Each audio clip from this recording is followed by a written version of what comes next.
Hey, y'all. Welcome back to another episode of the Rochford Files. Coming to you from the host that's kind of between the coast. From the Mile Highland City, it's Andrew Rochford. And coming to you off of another longish weekend layoff type thing. And we got ourselves a pretty good show tonight. First off, we'll start off with some AMLO, see what Matthew McConaughey had to say when he took the White House press podium. And then got to go in a bit more on David Sirota, another new development in the Deshaun Watson saga that's going on. And it's getting worse than you even thought it was. And then after that, we'll also include the Tampa Bay Rays and the reaction to a few of their players who decided to skip out of the wearing the pride hat and the uniform with the pride patch on it. So that's a plan for tonight's Rochford Files. Another night of myself running solo. And if you happen to be on YouTube or Twitch, please go follow if you're on Twitch first and foremost. If you go to Twitch, however, if you go to YouTube, please like, share, subscribe, and try to help this channel grow. That would be the ultimate goal here. It'll help make this a more lively show.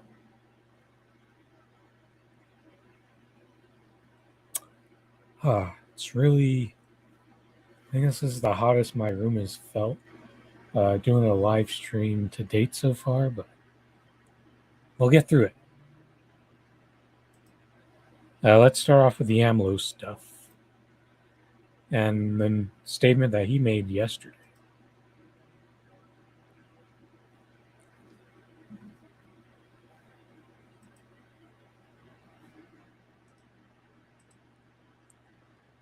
So AMLO is going to skip the Summit of the Americas over the snub of 3 countries.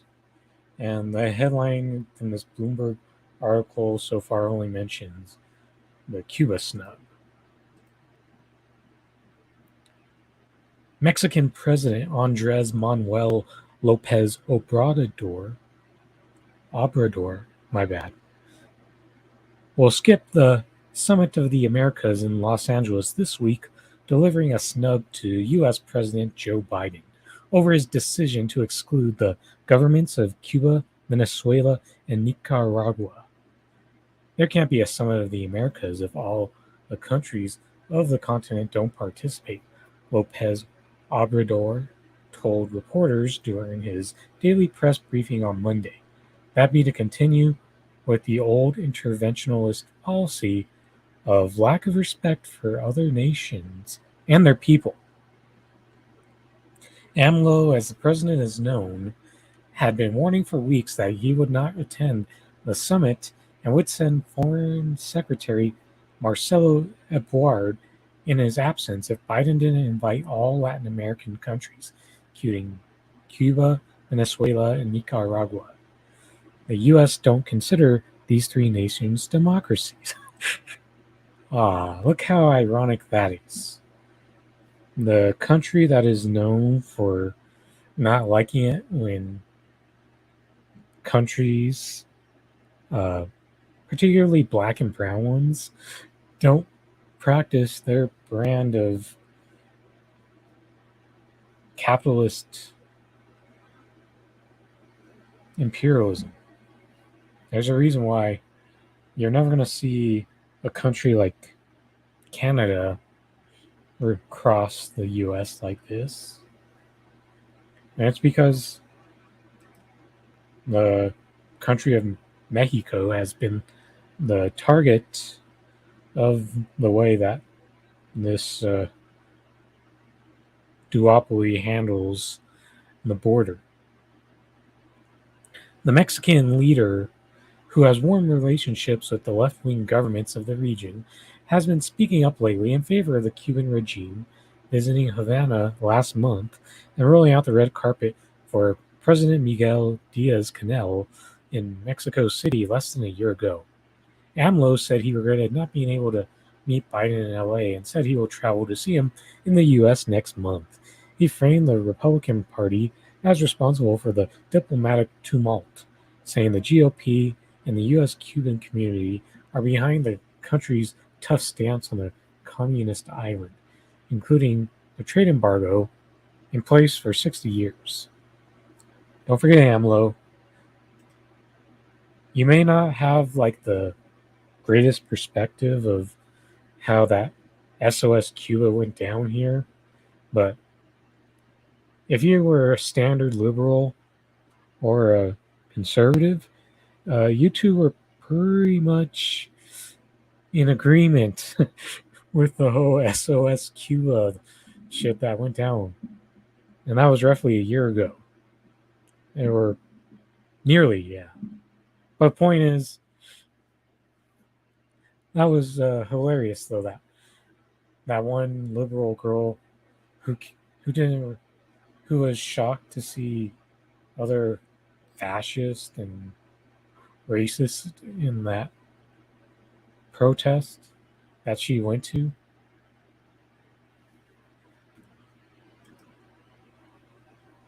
It's a policy in place for decades, but if you don't say enough, they won't get a solution, Lopez Obrador said, attempting to soften the snub by sending a hug to President Biden. A White House spokesperson confirmed Biden will host Lopez Obrador in Washington in July. Non-democratic. The U.S. government says that Cuba, together with Venezuela and Nicaragua, don't follow democratic procedures or respect human rights. Oh, that line gets better each time you hear it. Uh, I don't think you have the high ground to complain about how another country does their elections, given how highly non transparent that elections are in the United States. Well, these countries that you accuse of being dictatorships actually have much more transparent election processes, and they actually allow more than two people the opportunity to win, including the usual fascist installed puppet that fortunately usually loses most of the time because these people are smart enough to see through a real country trying to obstruct in their elections, not like your average liberal who still believes Russia colluded with Donald Trump, or even if a Republican voter believes that China colluded to help Democrats win.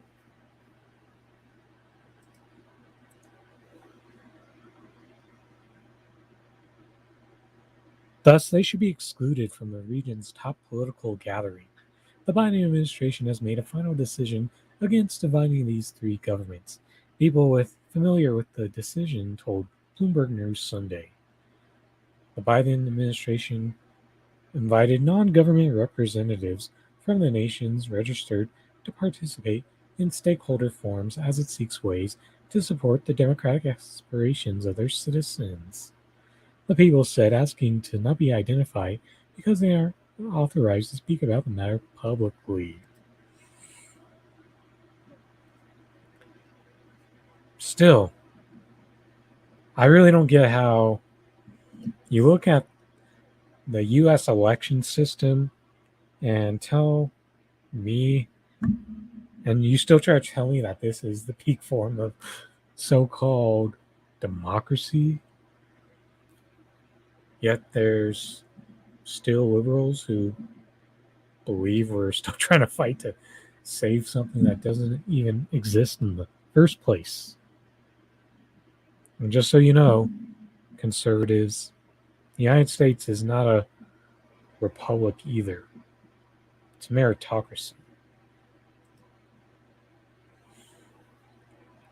The subject has driven a wedge between the Biden administration and some Latin American governments, including Argentina's Alberto Fernandez and Chile's Gabriel Boric, were also among leaders calling for all countries to be included in the summit, although both leaders will participate in the event. The chances of several Latin American nations boycotting the event lost momentum last month when Brazilian President Jair Bolsonaro said he will travel to LA to hold a bilateral meeting with Biden. Bolsonaro initially considered skipping the event to focus on re-election campaign, but his decision to attend shored up the summit's legitimacy. Of course, Brazil's really the only country that has successfully tried to become more like the United States. The decision by Argentina, Brazil, Chile, and the others to attend their meeting leaves Mexico isolated and excluded from the event, says Andres Rosenthal, a former Mexican deputy foreign affairs minister. Mexico is losing out. In any case, Cuba's President Diaz-Canel rolled out traveling to the U.S. in a message on his Twitter account. The Caribbean nation instead invited its allies to a rival meeting in Havana, which includes regional backers such as Nicaragua and Venezuela. In his press briefing Monday, Lopez Obrador also said he will use his White House visit to work on fighting inflation. Remember that same inflation that Saddle Joe said he couldn't do anything about. And even if someone told him a really good idea, such as price freezes, he still would say he couldn't do it. And on North America economic integration, while he also pushed Biden to deliver migration reform. And we know how this is going to resonate with Joe Biden. And that'll be in one ear and out the other. That's what's really going to happen here with that future meeting. Still, if you're in a country more anything that is targeted by the United States for being too left, I still think you have to take the opportunity to go through that. But at the same time, AMLO is also going to put a bit more of a target on his back because of him standing in solidarity with these other more well-known left-wing governments, specifically ones that are the target of sanctions, U.S. imperialism. To be frank, and we know that the border and the wall that the U.S. wants to build, keep building, has, we know, been an issue for AMLO. Whether it was Donald Trump talking about the wall, whether it's Joe Biden not only reopening one of those detention facilities or overloading the cages to an even greater level than his predecessor Donald Trump. That is what Joe Biden's known for right now.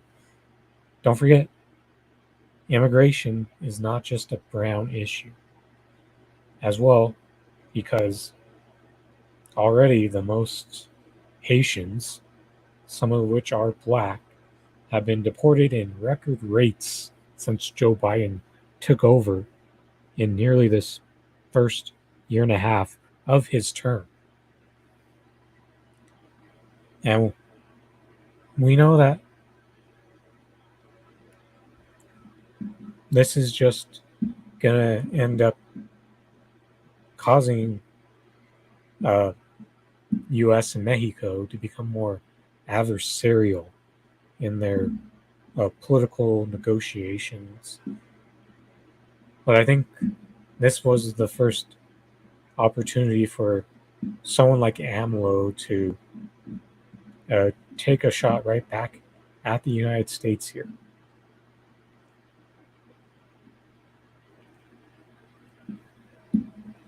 Because we know what, if you've been around the block at least once or twice, you get to see how much the United States likes to meddle in the affairs of these countries that they refuse to invite, and how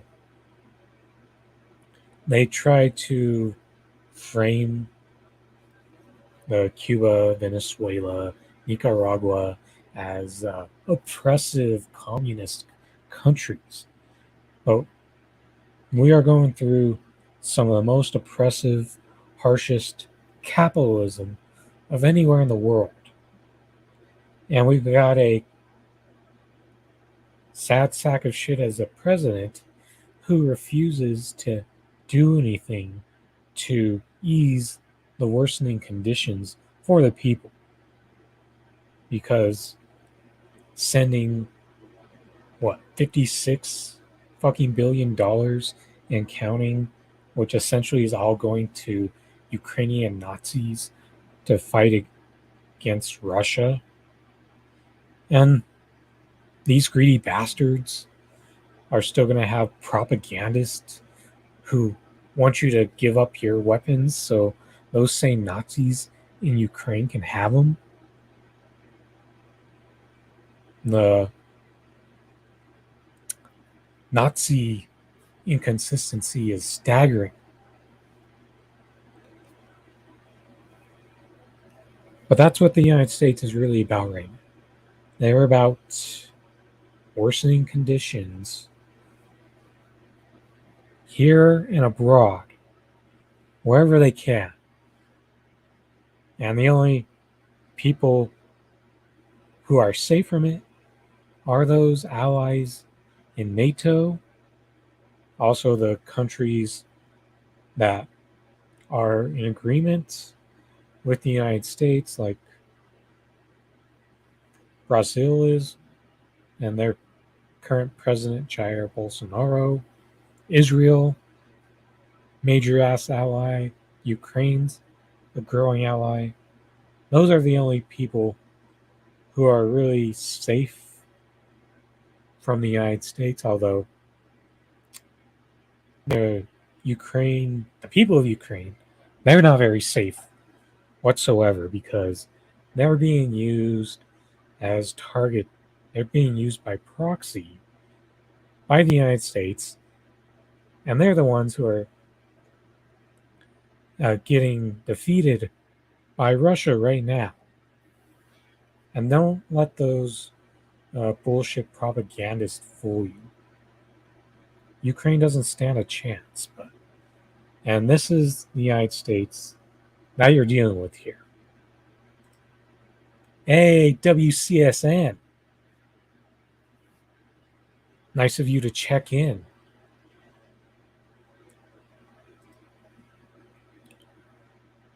So I think it's a overall big step. And also have to mention, wasn't it like a week and a half ago that Mexico also decided to nationalize lithium? So it's a slow process. Over time, if people in power continue to become further and left in the country of Mexico, and you're only going to see them become more and more adversarial over time. And we'll know that's true because the United States will then try to get involved in their elections and try to put in some fascist, neoliberal, or fascist conservative to tilt the scales back the other way. I hope those appointments all went well for you today. I think that's a good point to close out on that segment. But next, we're going to talk some Matthew McConaughey. He appeared at the White House earlier today, and he was there to push the current, even though it's fading a bit, because the few other mass shootings that happened since Uvalde have gotten, most of them have not gotten quite the same attention that Uvalde had. At the point, other than that one in the Tulsa hospital,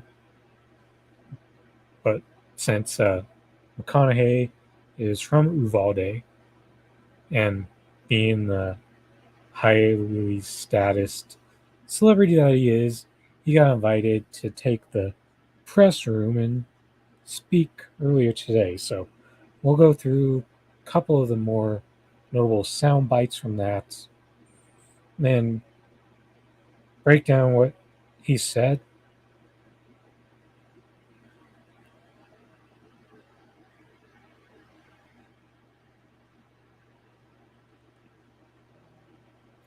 But yeah, let's get that up on the screen.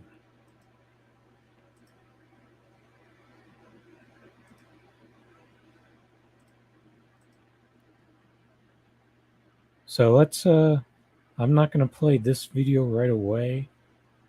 I think I'll wait for the next video. Yeah, I think this is a better video to start off with. Get that food truck together. We also met a cosmetologist. She was well versed in mortuary makeup. That's the task of making the victims appear as peaceful and natural as possible for their open casket viewings. These bodies were very different. They needed much more than makeup to be presentable.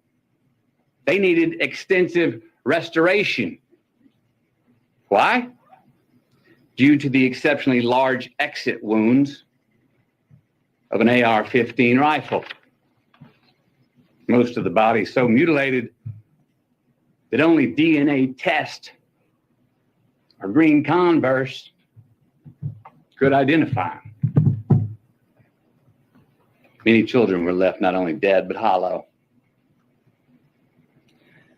So yes, counselors are going to be needed in Uvalde for a long time. Counselors are needed in all these places where these mass shooters have been for a long time.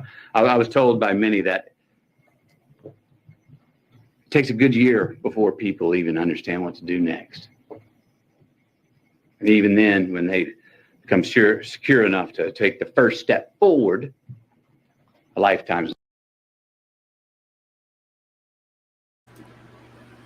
Yes, it does help to have a high status, plenty of products, and probably when you have the resources to be really healthy, that can really help slow the aging process. Nice to see you're here as well, Kelly. But I saw a lot of people on Twitter fawning over, well, specifically liberals, fawning over the speech from McConaughey earlier.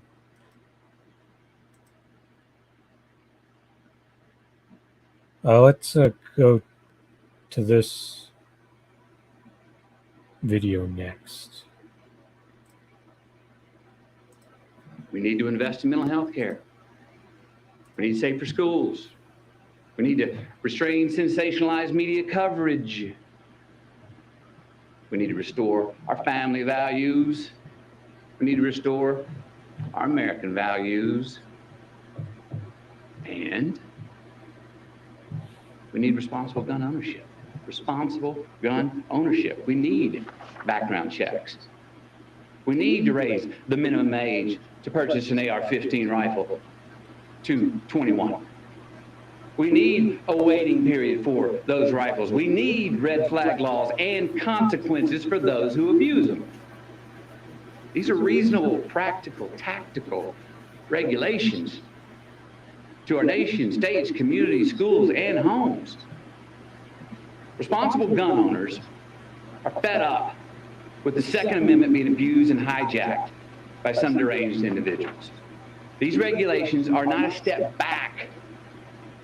They're a step forward for a civil society and the Second Amendment.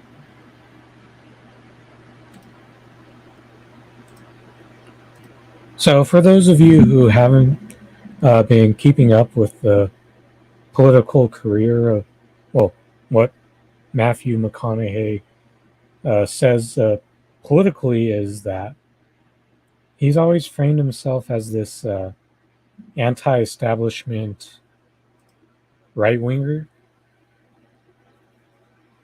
And I remember there's moments where he just does try to make himself sound like a virtuous moderate, quote moderate, because 99% of actual moderates are just right-wingers who refuse to affiliate with Democrats, Republicans, or Libertarians. But even I know a lot of people are going to take this speech at face value and say that there's not really much you can disagree with here. But once again, these things ignore the core of the problems when it comes to the issues that lead to gun violence in the United States. And yes, this is very unique to the United States as well, because even in a lot of these other social democracies where you have where capitalism exists while having more increased social spending, that still have far less gun violence than here. But why it's unique, capitalism is a unique monster in the United States because it is a really dangerous threat. And it's the cause of the bad mental health, the cause of the motivations that can lead people to commit mass shootings. And when you get a chance to hear these stories, you could tie just about all of these to capitalism. And what we do know about Matthew McConaughey is, from the other gist of what you can understand about how he's put himself out there politically, is that at his core, he's a capitalist. And capitalists in this country are just focused on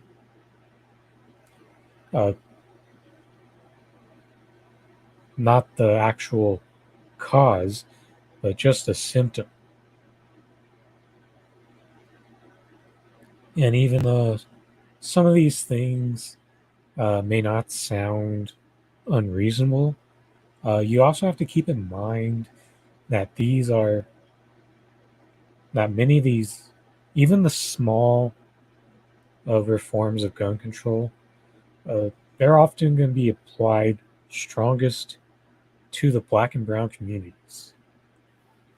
And given how much this government thinks that we will continue to eat shit and like it must understand that this is a terrible time for the proletariat to be disarmed. If anything, us in the working class, we should be far more armed than what we are.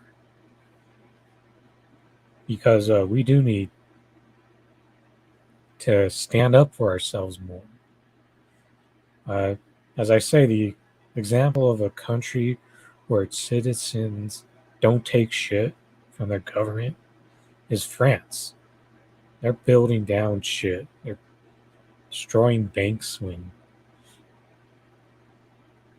they're not happy with what their government's trying to do to them. And what we've seen as the United States is the people here are often very passively go along.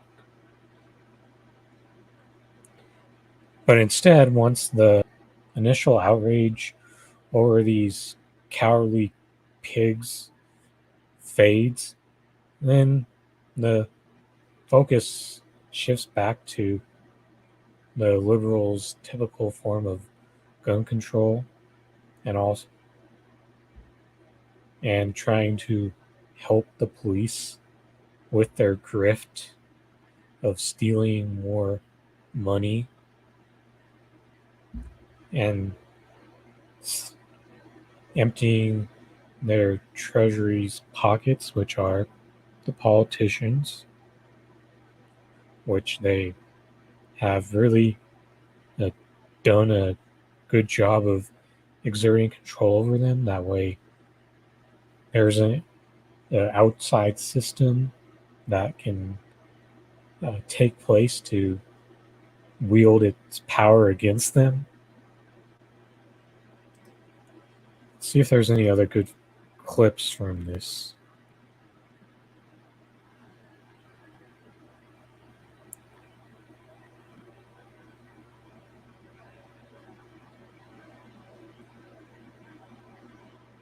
Okay, I think this looks like a decent little clip to play. JC, Jayla, Ava, Amory, and Lexi.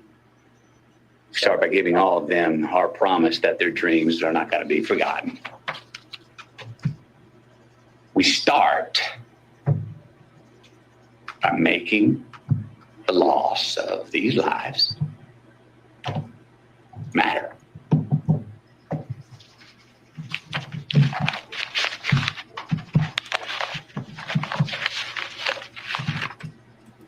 Thank you. Are the changes that are being discussed enough for you, Mr. McConaughey? What was your message? I'm not sure who just asked him if he was grandstanding, but that was some powerful. Yeah, that's also another very interesting statement that someone asked him, because I'm going to say that I believe he's an opportunist. He's talked about the aspirations of wanting to run for political government in the past, and this moment, like right here, the Biden administration handed him that opportunity on a silver platter to boost a future opportunity to run for office. And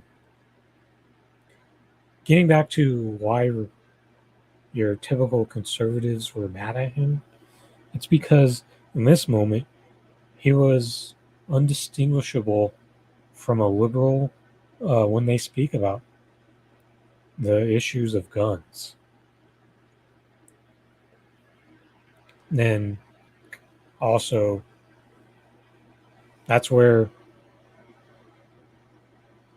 then obviously his celebrity status is going to give him a major advantage the moment he decides to run for political office. Now, if Matthew McConaughey were to run third party, would that mean anything to me? Not really, because McConaughey seems like the type of guy, if he chose a third party, he would probably just be the type who would go into Andrew Yang's forward party type thing. So, no, that doesn't really mean much for me.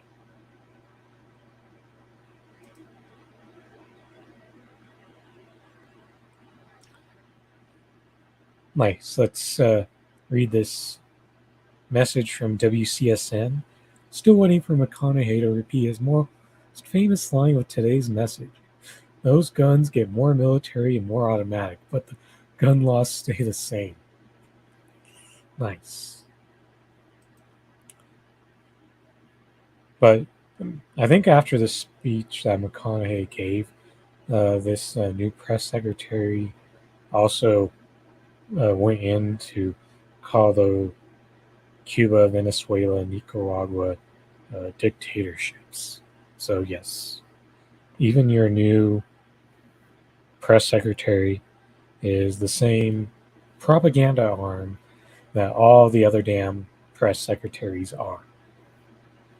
And I think that,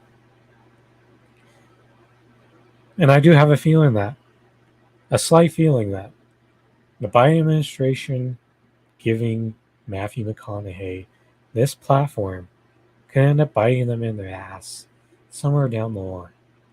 Because I'm pretty certain that Matthew McConaughey would almost without a doubt not allow himself to be running under the Democratic Party. Would I say that there's a tiny remote chance that he may consider running as a Republican? Yes. But the reason why I say it could really do that is because he has the celebrity status to help a third party take off in the United States.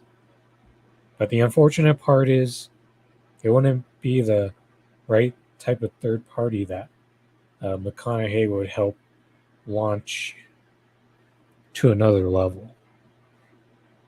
And the left does have someone with the potential to do that here.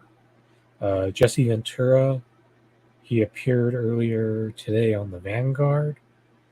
I don't recommend a lot of Vanguard stuff these days, but when they got guests like that, that is at least worthy of watching. So there's still a hope that Ventura may run in 2024 because he does have big enough of a name to help some left-wing third party get to that 5% goal that they need. Even though it's not ultimately going to move the needle much unless people stay committed to the idea of third-party voting, and it would also have to be dependent on the Democratic Party imploding into extinction. And with the way things are going right now, that is very hard to imagine.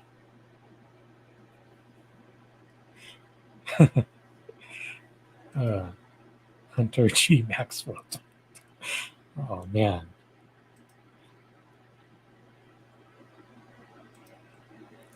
So next off, got to take an opportunity again to go in on the guy in the other side of the city in Denver, David Sirota. And thanks to Compton J for bringing this clip to my attention on their afternoon live stream yesterday. And I really got to grill him for the ridiculous analogy that he uses in this little clip from a episode of Rumble with Michael Moore quite a few weeks ago.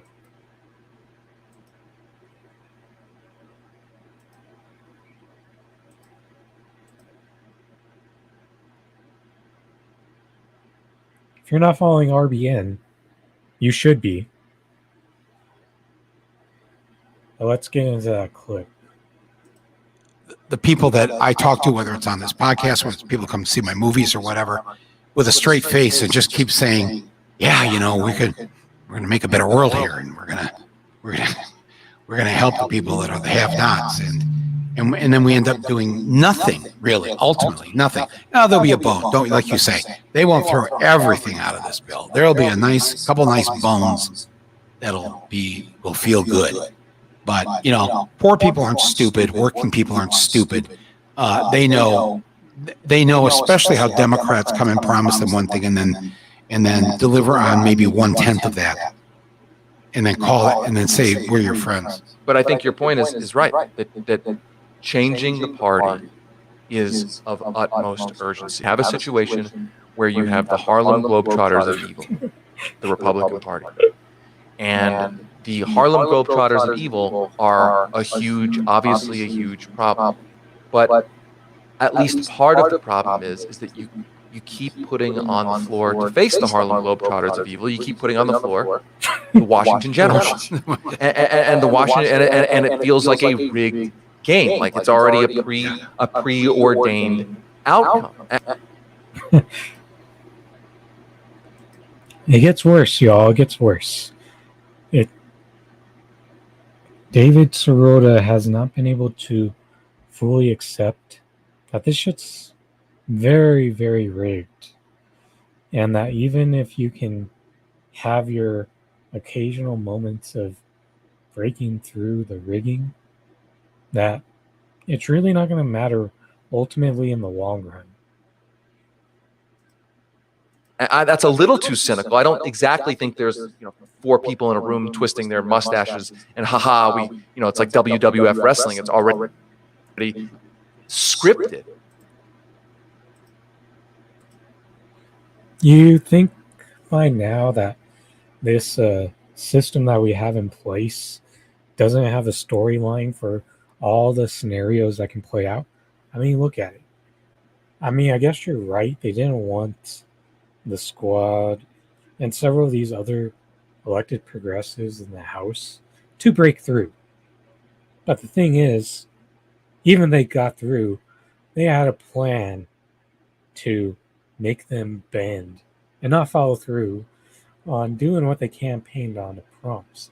I mean, look how fucking quickly Jamal Bowman folded the moment that he stepped into Congress the first day. And Cori Bush, she even came in as a genuine activist. And look how watered down she has been since she stepped into the halls of Congress. I mean, she gets to maintain her rhetoric on her pet issue of defund the police, but ultimately, there's not much else. But I do think that I think there's folks who may listen to this and say, fixing the Democratic Party may be important, but it's not that important because the real problem is the Harlem Globetrotters of evil. And my point is that those two things work together. That the Harlem Globetrotters of evil are only able to keep dunking the basketball and winning the games because there hasn't been enough of a priority on making sure we're putting the NBA All-Star team on the floor instead of the Washington Generals. You do realize, David, clearly, I know you like to occasionally talk about you're reminiscing of like the 80s Sixers teams. I wish the Generals are due. But if anything, the Brooklyn Brawlers more likely to be due these days than the Washington Generals. Or Gilbert, Doink the Clown. There's several other wrestling jobbers who would be more due to win than this controlled opposition known as the Washington Generals. And it's clear that David Sirota doesn't know ball, because if the Harlem Globetrotters were good enough to be in the NBA, I doubt the Harlem Globetrotters would exist. And I think I've been to Harlem Globetrotters a couple times, but I learned that if you were good enough to be in the NBA, you would have never needed to be on the Harlem Globetrotters. For gosh sakes. And this also gets this naive kayfabe that David Sirota likes to push. And progressives like this are like a different type of special because it's obvious that your average propagandized liberal and conservative, they're full on the wrestling is real to me, damn it guy. But then there's also your progressives, you're like, well, it's obvious that so and so, yeah, that part's fake. But I feel like there's still part of the show that we get to control. So it's kind of like wrestling fans who just want to go on internet forums and rant and rave about the product that they see week in and week out on TV. And with the way they do it, they think it's actually going to get noticed by the people that are in charge of putting together a wrestling product on a weekly basis. But it's really just ultimately a waste of time. And with the way that uh, these propagandists like Sirota, Michael Moore, and many of the others, the progressive propagandists, that is, TYT, Majority Reports, this Breaking Points conglomerate, Status Quo, The Intercept, is they're always telling you that if we fight hard enough, things can change. But the reality is, by and large, they're just mostly there. They're going to just ignore you and let that shit fall on deaf ears. I mean, with the way that David Sirota is, it's kind of he's kind of like Freddie Prinze Jr. in a way. And for those of you who don't know what Freddie Prinze Jr. has done outside of acting, he did spend a bit of time on the WWE creative team. And I know that there had to be some wrestling fans back when he joined that creative team. Oh, yay, a celebrity wrestling fan. He's definitely going to come in and change the bad parts about that product for the better. And see how some people who are Bernie Sanders supporters, they still believe David Sirota, he's a genuine fighter for progress. And the reality is, he's just getting you to roll your tires in the mud and not be able to move anywhere. And he's also the useful idiot, extremely naive as fuck with the way that he talks about the belief that you're actually going to defeat the establishment when all this evidence that we're seeing from the moment that progressives and the squad actually had to be an antagonistic force towards the Democratic Party, they decided to make a business decision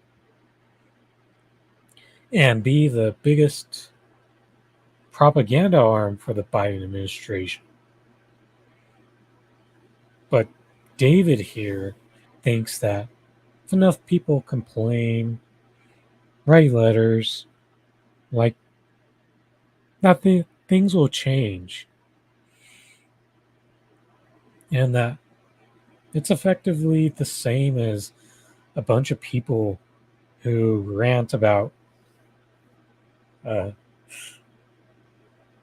for example, never watched a second of this show, but I remember a shit ton of people complaining about Game of Thrones in a way like they demanded the show to be rewritten and changed to their preferences.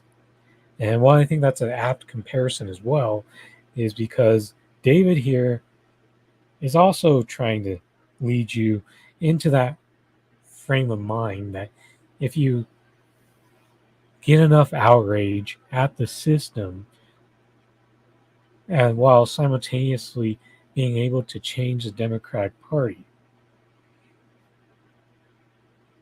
Tell me how that makes sense when the writing's been so much on the wall. Look,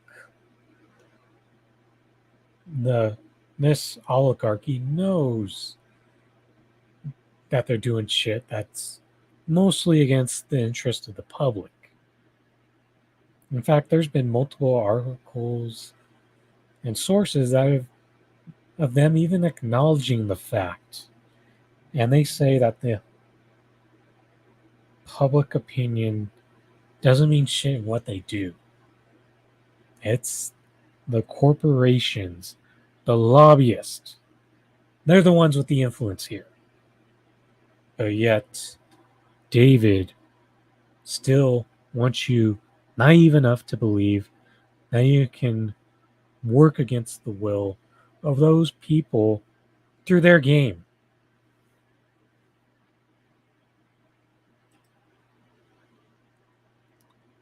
Ooh, yeah. The cream of the crop will rise to the top. Oh yeah, Rip Macho Man. Yes, I do remember there'd be some Saturday nights where I'd watch the Spanish broadcast of SmackDown. Actually, it's pretty good to watch wrestling with foreign commentary every now and then, man.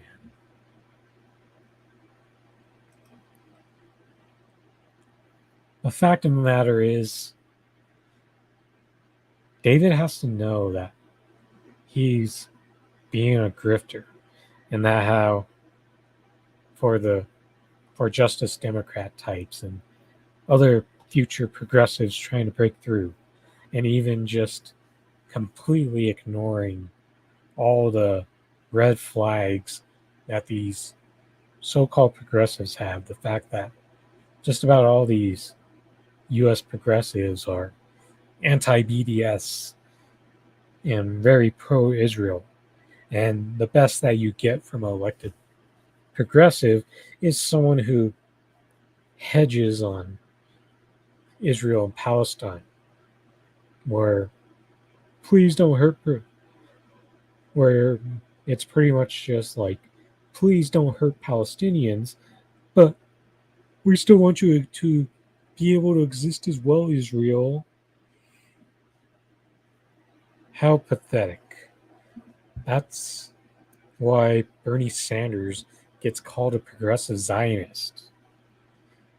Because of this cowardly hedging bullshit that they pull on a lot of foreign policy.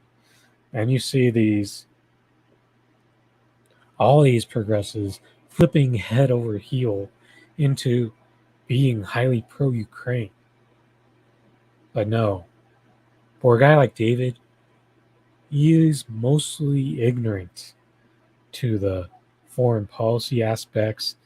He doesn't speak much to it, even though he may share those good performative moments that he feels is good. But the facts are,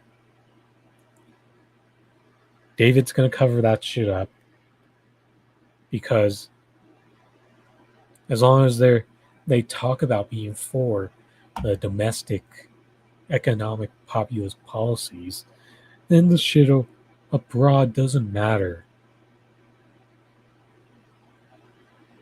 And I've said before that if you're not being anti-imperialist, you're not ever going to get to a point where you can undo capitalism. Those two things go hand in hand. And at this stage of time, it's honestly more important to be anti-imperialist, because if you can ever get to a point where you can get the United States to bend its will and completely get out of wars, imperialism, sanctions, meddling into other countries, then just maybe then we'll reach a point where we can actually make progress on becoming a more socialist country. Until then, these guys like David Sirota are leading you off a cliff. And if you're fortunate enough, you'll just bang your wall into a dead end over and over again. And hopefully you may end up into the graveyard that Kshama Sawant referred to, progressives trying to reform the Democratic Party. But no, there's a reason why David mainly reports on the inner workings of Washington. It's because he's starting to rise in status. I mean, he just had a big part in that Don't Look Up movie. So he's starting to build a celebrity for himself, even though there's always going to be some shitlibs that hate him. But he ultimately enjoys the abusive dynamic of staying with those shitlibs that endlessly harass him. But if he was more like us, he could actually break through and allow those K-Hive type of shitlibs to live less rent-free than they do now. And also got to mention the fact that he's going to protect his wife's career. His wife is working in the Democratic Party in my state of Colorado. In the other side of Denver, where I used to live, up until, I lived there in that district for 4 years.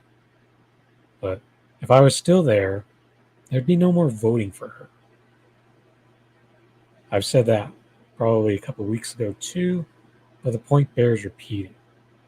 And also got to mention, he's silenter than the mouse when it comes to whistleblowers like Julian Assange. He blocks several people on Twitter when they try to ask him to speak out for Assange more. He may have done a tiny bit of lip service for like Daniel Hale, but I can't remember him ever saying anything about Edward Snowden. He probably did a bit of lip service for Chelsea Manning, but I imagine he didn't say shit before she was freed. Then there's also Mumia Abu-Jamal, Leonard Peltier, so many whistleblowers that David Sirota just ain't saying shit. And there's a reason why he's in this corporate semblance of the Breaking Point conglomerate. It's because they're just becoming mainstream progressive media. They're not interested in being a true antagonistic revolutionary force like Revolutionary Blackout Network, or being someone who is very supportive of the idea, like the people part of MCSC Network, IMN. Those are three of the biggest groups that we've got going right now, along with the quality anti-imperialist reporting from people at the Gray Zone, Danny Haifong, who's going through a Twitter suspension right now. But there's a ton of those people out there that are in the right place here, and Caitlin Johnstone, who know what we're up against and know that the conditions are not right for us to just go all in on electoralism when history says that we've done far more in achieving things through direct action. WCSN again. Would love to see some sort of congressional smackdown in the ultimate kick, punch, bite sports arena. Oh, yeah. Could you imagine Nancy Pelosi and Dianne Feinstein being a tag team? And yes, even though these two women weren't great people, like professionally in wrestling, Mae Young and see a tag team of Mae Young and Fabulous Moolah challenge them in a tag team match. That may be a good one.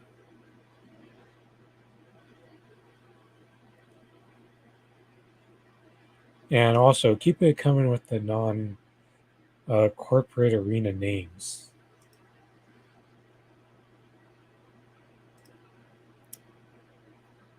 So this next story is going to get a bit more darker. In fact, it's the first time I've really gotten to go in on this since it first came out sometime last year with Deshaun Watson, the quarterback who recently got traded from the Houston Texans to the Cleveland Browns back in March. And the reason why I didn't really, even though I could have talked about this a few times sooner, sometimes good things come to those who wait. And also, it's also better to have further developed stories to comment on as well.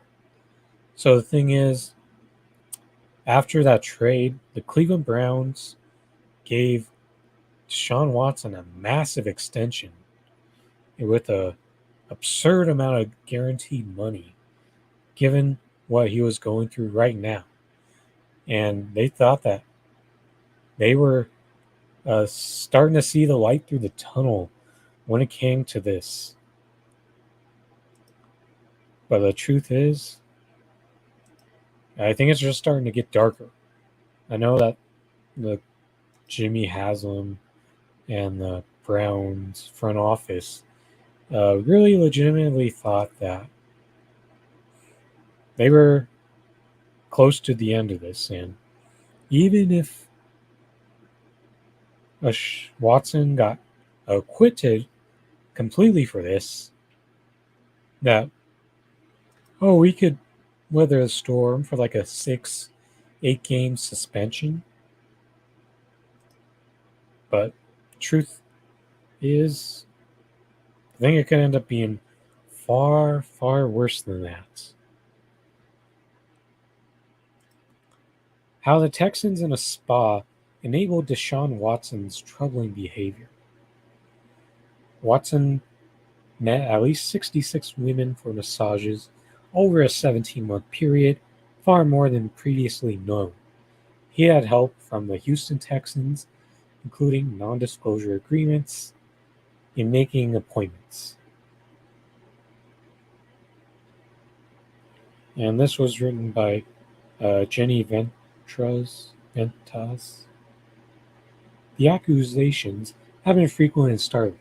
More than 24 women have said the football star Deshaun Watson harassed and or assaulted them during massage appointments that Watson and his lawyers assist were innocuous.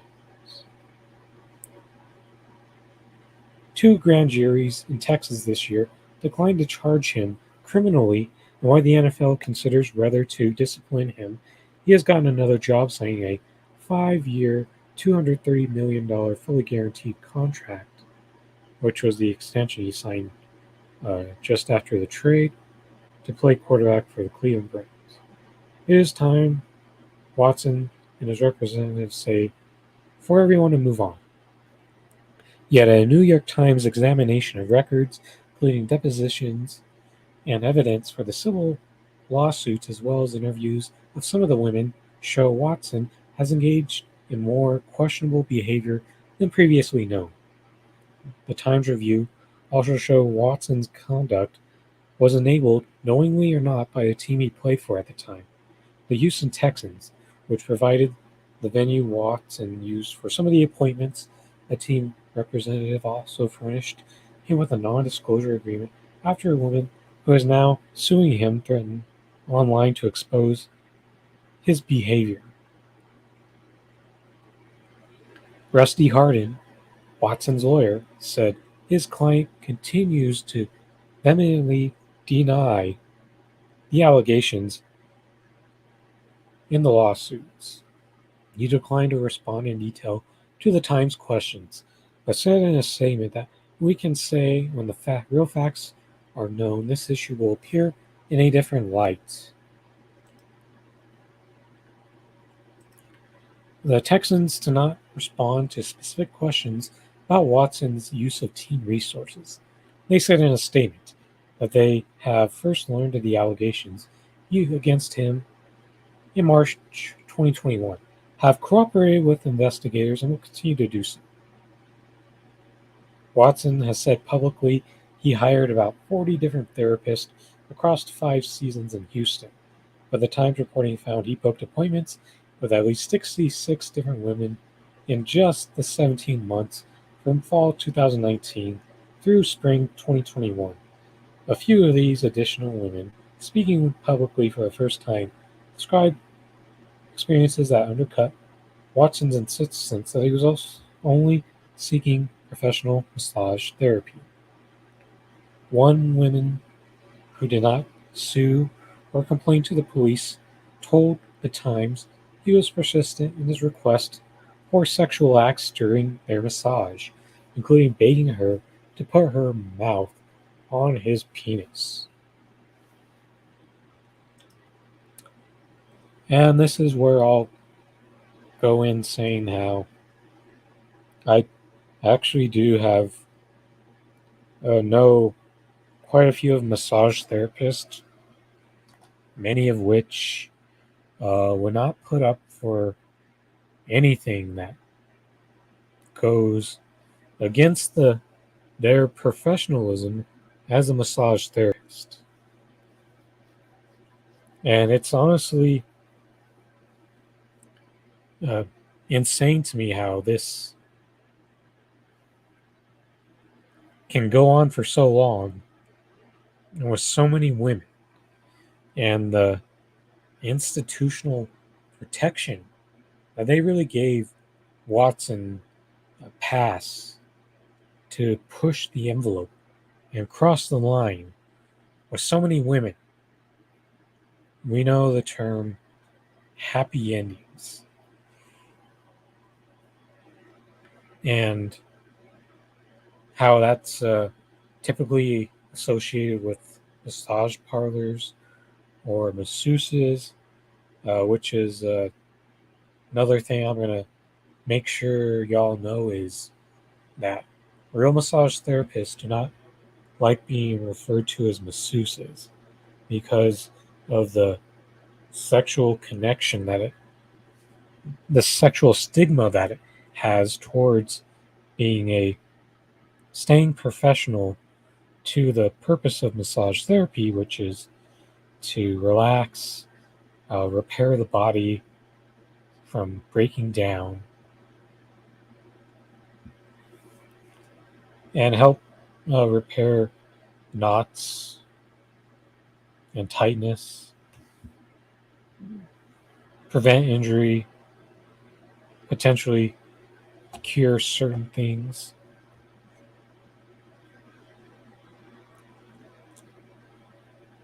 Point is, this is absurd how greater lengths they went to help Deshaun Watson be able to take advantage of so many women like this. No fucking liabilities. Even though the NFL went non-profit relatively recently, how they were a non-profit is not understandable.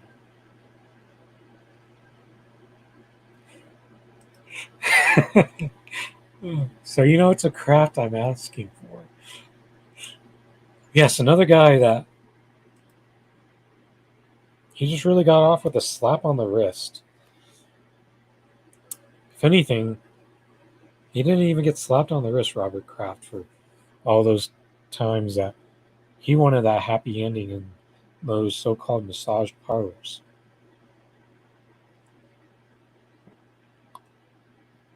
That begs the question, if you can't bring yourself to punish an owner for this type of action, what gives you the right to do it, to be inconsistent and target Watson in this way? Even though what Watson is said to have done here is far more overt, the fact that Robert Kraft essentially got off with nothing shouldn't happen if you're ever trying to be consistent as your own independent law enforcement and court. I specifically had to say, no, I can't do that, said the woman, who spoke on condition and anonymity to protect her family's privacy. And that's like when I went into him asking, what is it like being famous? Like, what's going on? You're about to mess up everything. And this is where your head could get fucked, because I'm sure Watson know that he had some protections in place, such as that non-disclosure agreement. But the problem is, oh man, I just got lost from camera for a moment. Let me see. I'm going to unplug that real quick. Reconnect.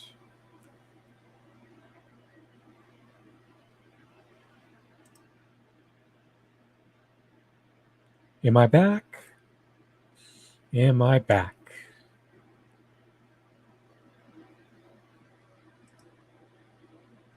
Nope. Not yet. Now I'm back. Now I'm back. That was the first time I ever had my cam go up on stream like this ever since I've used StreamYard. Before I got blacked out for a moment, probably some of the stuff that I was talking about earlier in the stream is what it caused me to get my wire tapped. But the thing is, this is another example of your celebrity making you feel invincible. And we mentioned it before with people like Trevor Bauer and pretty much any type of athlete that gets caught in like these sexual abuses that happen far too often.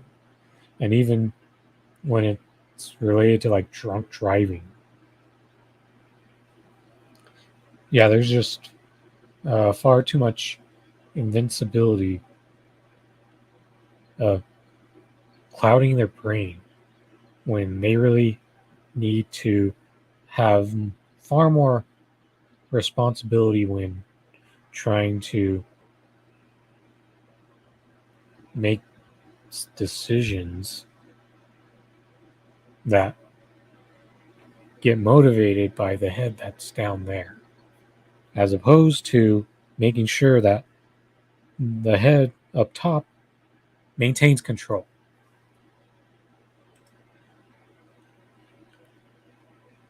Appointment with an acquaintance.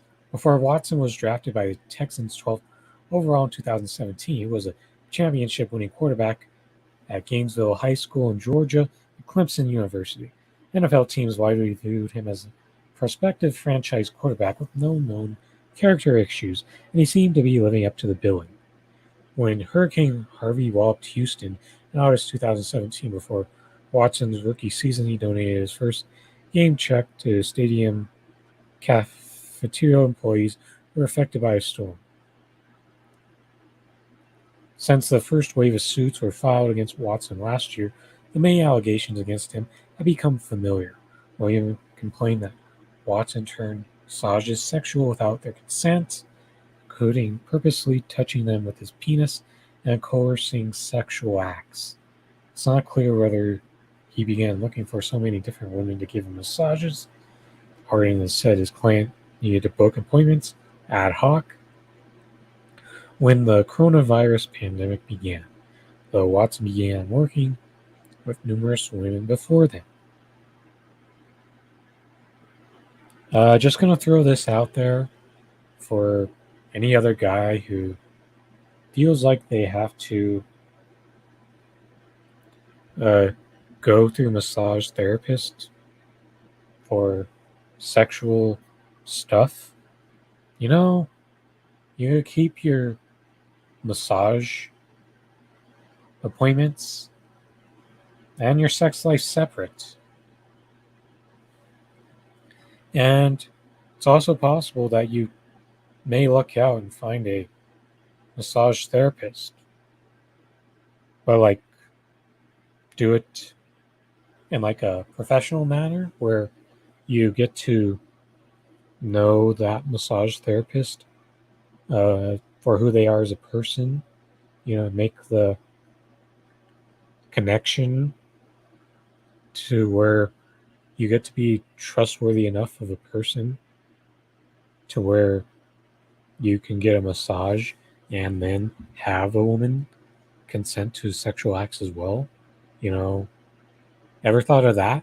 I mean, given the status that you have, if you went on a dating site and said, looking for friends with benefits, preferably with someone that's a massage therapist, you don't think that there would be a lot of massage therapists out there who would take that opportunity, provided that as long as you are making a bit of effort to get to know them a bit and at least make some effort to make a personal connection with the women? I know that seems like rocket science to a lot of guys out there, but it doesn't seem that hard to me. That you probably have a much easier time if you said, looking for a massage therapist, friends with benefits, willing to have the friends part of the relationship as well, and not just all the benefits, that you wouldn't have a much easier chance to find that as opposed to some average Joe who wanted that same thing. You would probably be searching for months and years for it. And you could probably have massage therapists throwing themselves at you if you just came out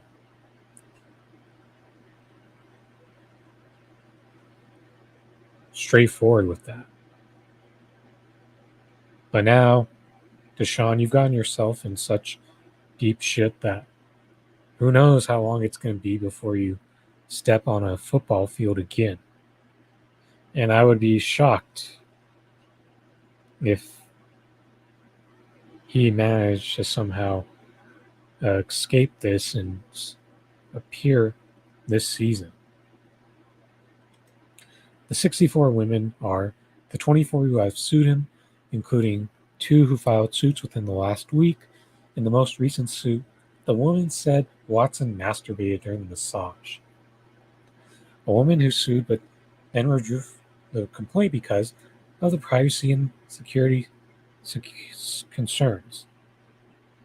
And that right there is the vicious part of the system. It's the fact that even when you're fully right to sound the alarm and try to get justice for the wrongdoing as a woman, that you got people who harass you for it. And Tara Reid is a very strong example of someone who tried to come out, but then got largely ignored and got ostracized and pushed aside over some irrelevant propaganda that had nothing to do with the case at hand.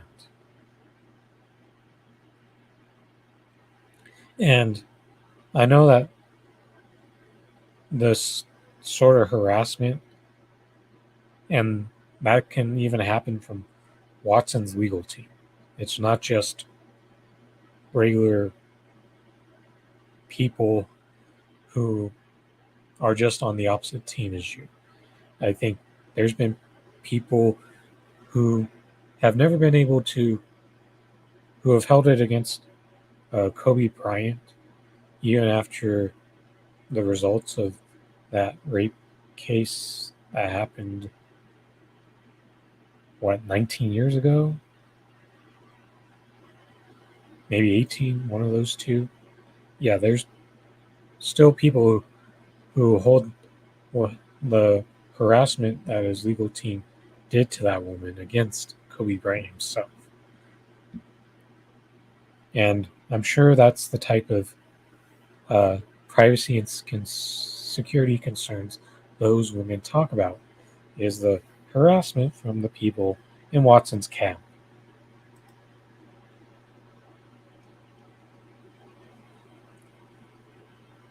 At least 15 therapists who issued statements of support for Watson at the request of his lawyers and gave him massages during that period.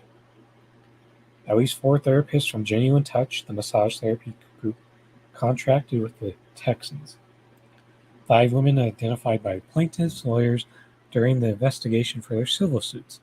At least 15 other women whose appointments with Watson were confirmed through interviews and records reviewed by the Times. A deeper look at the civil suits, including a review of private massages entered as evidence, show the lengthy efforts by Watson to book massagers and the methods he assured women that he could be trusted. One woman who sued Watson was a flight attendant who began taking massage therapy classes during the pandemic. She and Watson were in the same social circle, but Watson acknowledged in a deposition they had never really spoken except to say hello. So that sounds like he kind of tried to do it a bit more of an ethical way, but he took advantage of a woman who, if you're still going through school, there's going to be a sense of being novice to certain things like that. And it can be hard for even actual professional therapists to stand up for themselves in situations like this. And this is a excerpt from a deposition. Can you explain why you reached out to her on Instagram rather than just using a therapist you had before? Watson says, because I needed a massage therapy. Okay, you could have just used someone you used before, right? Yeah, I could have. You could. Yeah, you didn't. But you didn't, did you? I did not. You could have used the Texans, right? Definitely possible, but you didn't you? I did not. I think that goes to show you the addiction to seeing different women that could definitely happen when you're in a position where, as a professional athlete, it's pretty easy to hook up with endless amounts of women. I mean, then you got certain athletes who have probably been some of the worst cases of it, specifically the ones who end up with children from like 5 or 6 different women or more, like a Sean Kemp, Antonio Cromartie, Carl Malone, Dwight Howard, just to name a few of those athletes who have had kids with a few different women, from my recollection. In November 2020, after a friendly exchange on Instagram, Watson saw that the woman was a massage therapist and sent a message asking for an appointment. As they struggled to work out a time, Watson told her just trying to support black businesses, a message he repeated later. Let's go through this. And I'll start with the one on the left. You have any availability today after 4 for an appointment? Not today, but I can do any time tomorrow. Damn, nothing you can squeeze in an hour? What's the latest you are available this evening? You give me times. What's a contact I can hit you on? Just trying to support black businesses. Deshaun? Gotcha, anytime after 7 works. I know it would take me at least 30 minutes to get there. To get where? What are you doing before 7? I'm mobile right now. So I have to come to you, and I'm in the middle of moving. Okay, is a suite at a hotel fine? And you couldn't get away from just now for moving? Yes, give me a few. I'll hit you right back. Okay, bet. I'll be at the Houstonian Hotel. Or if you have a place, I can come to you. Watson regularly presented himself as an ally to businesswomen. In the suit filed this week, the therapist alleged that he told her that he really wanted to support black businesses, and on another occasion, he left a woman perplexed when he purchased 30 bottles of her $40 skin cleanser. That sounds like he may have also ran into some estheticians as well. In messages to the women who he knew from his social circle, Watson asked to meet at the Houstonian, an upscale Houston hotel.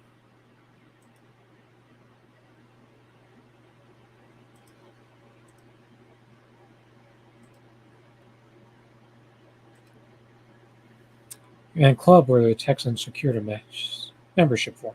She said she wasn't comfortable going to a hotel because she knew Watson's girlfriend and indeed had once babysat her and her younger brother.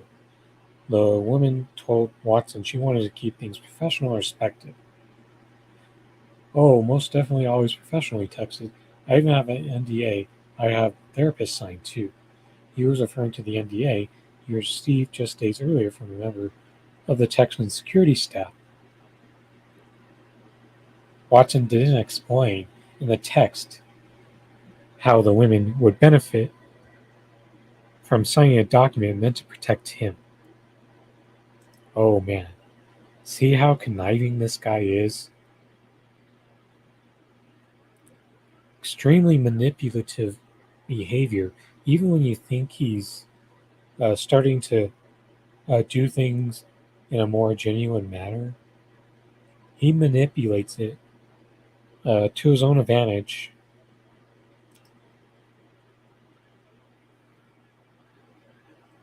Yeah, and here's another transcript. Did you even ask her what her experience level was? No, sir, that wasn't a priority. Right, you didn't care, did you? That wasn't a priority, I just wanted a massage. You didn't care what her skill level was, correct? That wasn't a priority. You didn't care what her. Really, she was properly trained. That wasn't my priority, sir. And Watson, you should absolutely care about how much of an experience level a therapist has, because this could have really backfired on you, Deshaun. And let me explain why.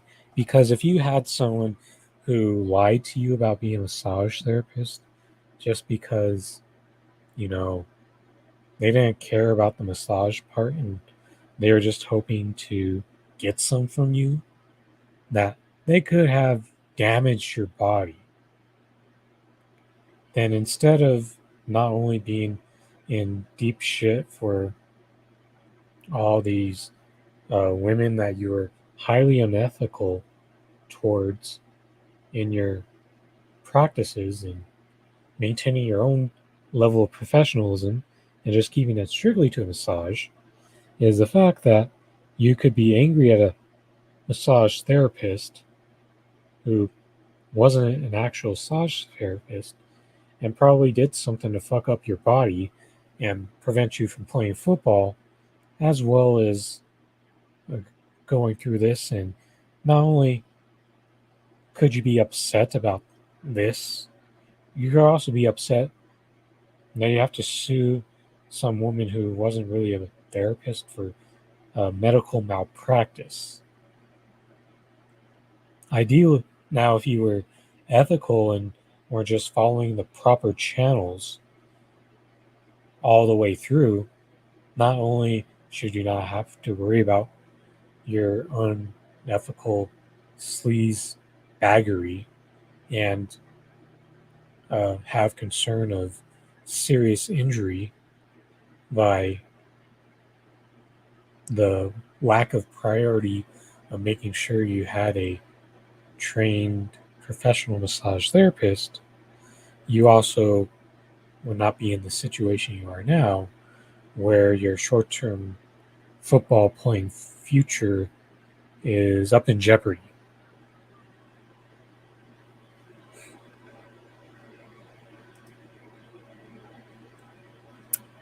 Oh yeah, that's a good part of the grift WC is in. It's the fact that they help some of these people become bestsellers because the rich like to burn money just for the fucks of it. But there's also people who say that us in the working class don't deserve more either.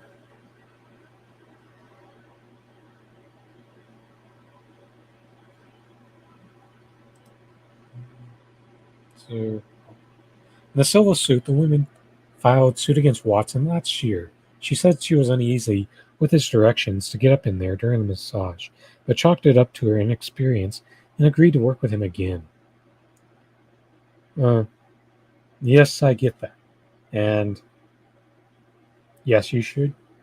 If you are just trying to be a professional, upstanding client, you should also try to avoid phrases which could invoke sexual innuendo. When he ejaculated during the second appointment, then asked her for another massage later that day at the Houstonian, she first agreed, but then told him she could not make it. She eventually blocked his number. And we know that there must be a major intimidation factor at play when you get to the point as a woman who just had to deal with him masturbating through your second appointment with him. Then you have to consider going another time. There must be some serious intimidation factor involved when your mind gets to that point. Initiating sex. Most of the women Watson saw for massages did not sue or call the police, but even some who did not complain said Watson came looking for sex. The women who sold bottles of cleanser to Watson had a few appointments with him during the summer of 2020. This esthetician, who spoke on the condition of anonymity to protect her privacy, told Watson when he booked an appointment that she was licensed to only give him a back facial. But she said in an interview with the Times that he got fully undressed and directed her towards his groin. while she said there was no sexual contact, she believed that he was seeking more than a professional massage. And yes, that is correct.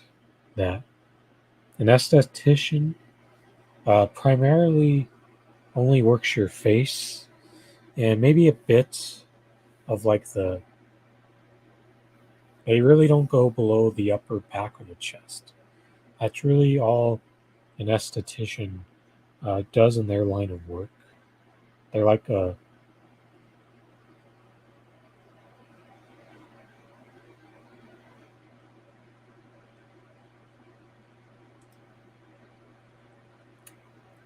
yes, that could have complicated things less for someone like Deshaun WCSN because maybe less people would be trying to find it through a massage therapist.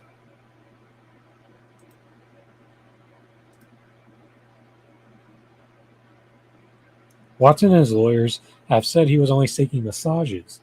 The lawyers have acknowledged that Watson had sexual contact with 3 of the women who have sued him, but the sexual acts took place after the massages, they said, and were initiated by the women. Asked whether he was asserting that Watson never had any sexual contact with any other massage therapist, Hardin didn't respond. Another woman who spoke to the Times, a physical therapist who did not sue Watson, said he initiated sexual contact in all 3 of their appointments. This woman, who spoke on the condition of anonymity to protect her privacy, said in an interview she began by working on massage Watson's back, but when he flipped over, he said his demeanor and voice changed. He began aggressively dictating where he wanted her to touch him. And in their first session, she said he got into his happy baby yoga pose on his back with his feet and his hands and asked her to massage between his testicles and anus. She laughed off the request, but said he grabbed her wrist and put her hand there. The woman said Watson twice initiated sexual intercourse, once by pulling down the scrubs she was wearing. She and Watson knew each other from around town and were on friendly terms, and she admitted she just let him proceed with these sexual acts. I didn't know how to tell him no, she said. Hardin said in a statement, it would be irresponsible and premature for us to comment on vague details put forth by anonymous individuals.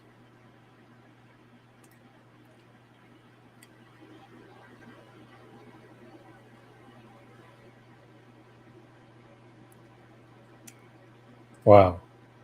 Not sure if they delegalized it recently in Canada. Damn neo-libs. Yes, that's right. Those Canadian neoliberals, some of which pretend to be part of the independent left movement, they're definitely more insufferable than American neoliberals. This just illustrates the whole further details here of how much intimidation plays a role of getting women afraid to do what they would probably handle a situation with a guy who didn't have the status of a Deshaun Watson.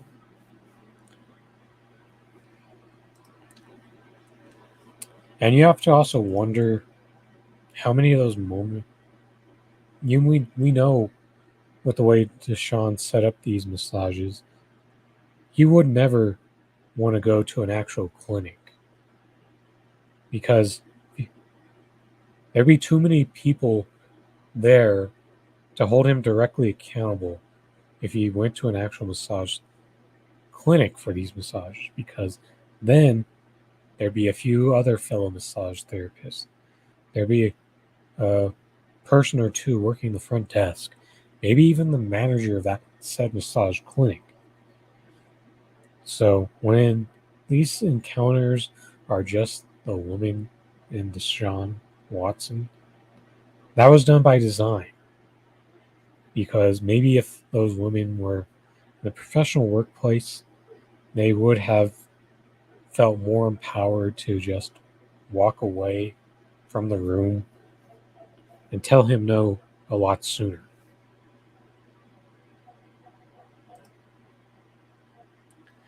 A $5,000 payment. In June 2020, Watson began frequenting a spa in the strip mall off of I-45, at least a 30-minute drive from his home and work. He had found a new youth spa on Instagram and sent a message. The owner, Dion Lewis, became a resource for Watson, able to connect him with multiple women for massages. Wow, it seems like everything I say tends to get blown up the more and more I get into the story. She looked out for him, she said in a deposition, sometimes arranging for a security guard when Watson came in. Concerned the expensive cars he drove might make him a target for robbery. Weird. The guy who, in a situation, is definitely the more dominant aggressor, gets a security guard, but the woman who may not feel safe getting set or uncomfortable from the experience of a said massage doesn't have that security in her factor either as well. In November 2020, Watson paid her $5,000 through an app, she said, to buy spa equipment. Lewis told her one of her employees in a text, I told you, I'll show you how to get money from men. That's my specialty. Lewis and her lawyer did not respond to requests for comment. During the months Lewis and Watson worked together, she set up appointments for him with several women who worked there, none of whom was licensed in Texas to perform massages. So that tells you one thing. This was not a legitimate massage clinic if he's getting connections to women not properly licensed. Because if he had gone through like a Massage Envy, a Hand and Stone, or even an Elements,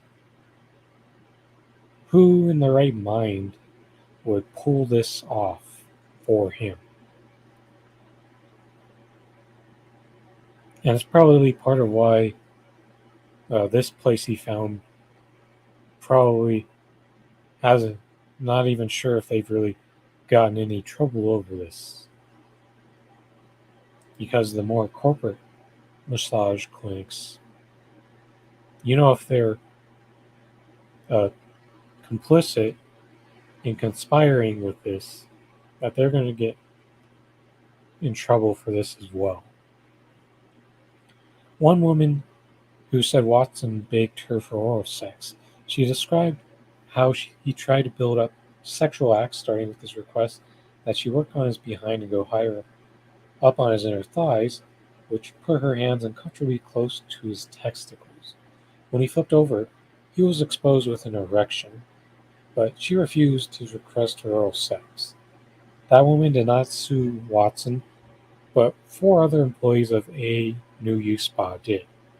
They all said in their lawsuits that Lewis gave him special attention. In June 2020, one woman said in her suit, Lewis drove her to a hotel to meet Watson for a massage, during which he groped her and touched her hand with his penis. Lewis was not in the room, but in text messages she later sent to this woman, she appeared to refer to Watson treating her employees poorly. I've been talking to Deshaun. I just told his ass off. He got it now. Lewis added in a second message, I told him he can't treat us black women any kind of way. In her deposition, Lewis denied sending these messages, though evidence in the civil suits indicate they were sent from her number. Nia Smith, who also worked at a New You spa, filed a lawsuit against Watson last week. The 23rd of 24 civil cases. Smith said that during their first massage, Watson asked her to put her fingers inside his anus a request she said Lewis told about afterward. She said in the second session he asked her if she wanted to put his penis in his mouth, that he repeatedly requested sex in their third and final massage. Smith also claimed that Lewis knew Watson was seeking sex and told her she needed to keep Watson happy. In a deposition, Lewis denied she knew anything about Watson's sexual desires. And that's the vicious part about this, is the fact that when you find the wrong manager owner type who they're going to use this as an opportunity for consistent business, disregarding the safety of their workers. And that's also an aspect of this case that has to be kept in mind as well.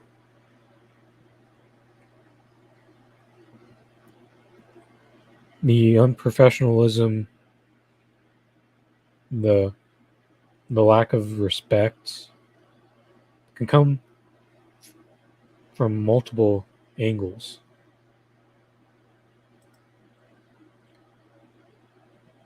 In early November 2020, after Smith stopped working at a new spa, she posted text messages from Watson along with his phone number and his Cash App receipts on Instagram.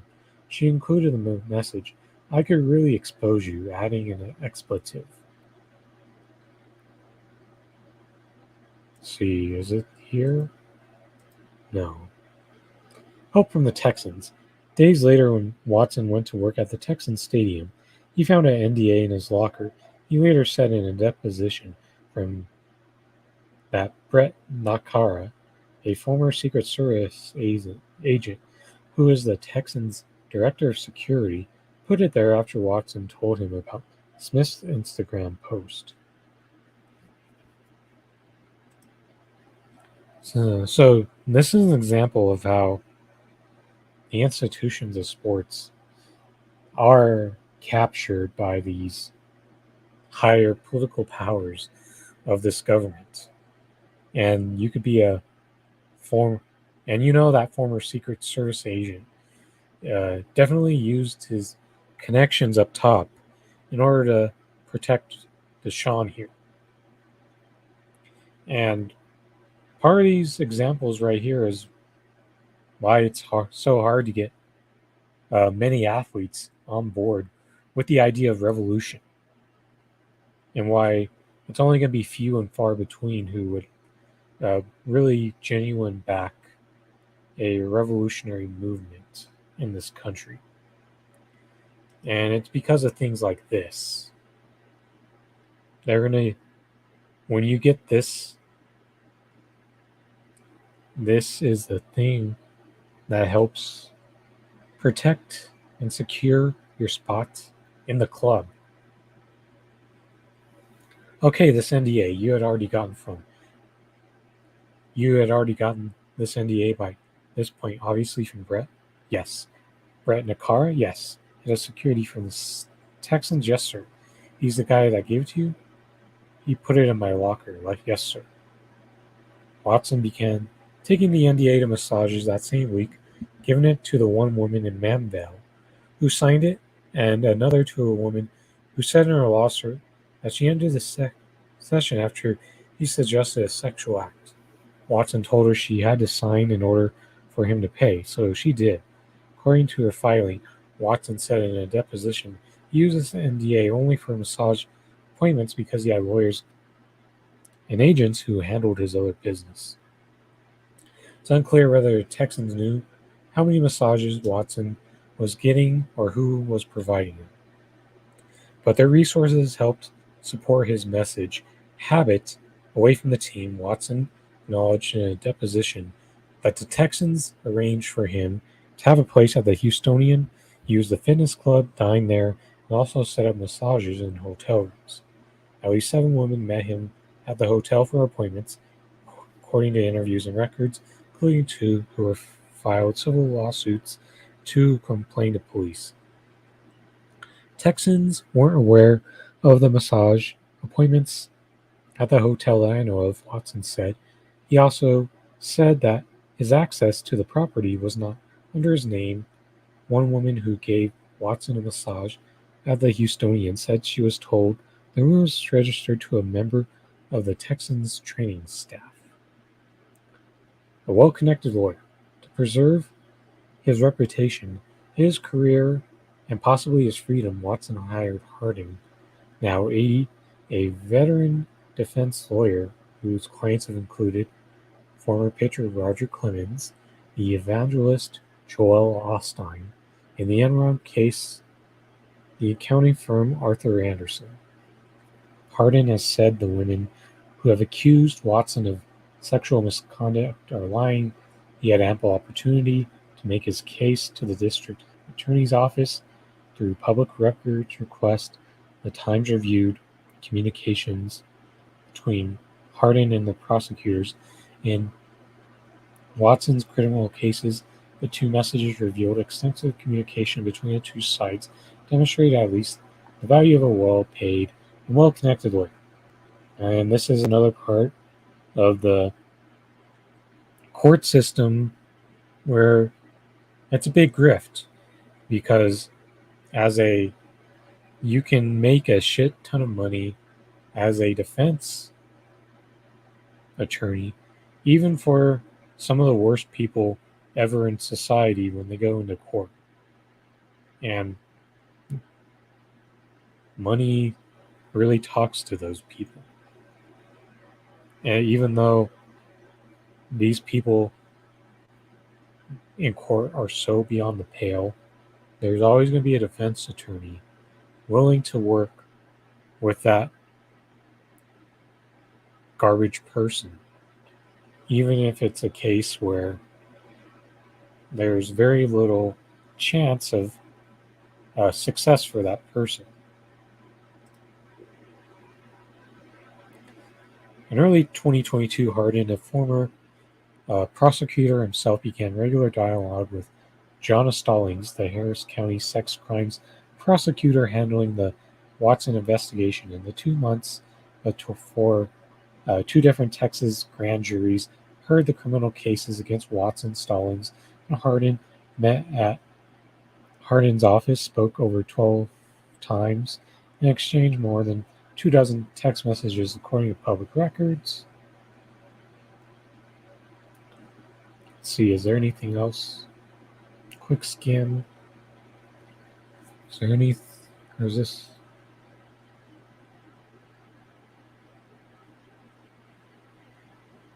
Yeah, that was just pretty much the end of that article. Is just pretty much talking about Watson's legal defense again. Obviously, the least relevant stuff to this story. And it just goes to show you how much of a problem it is that Watson has a serious issue here.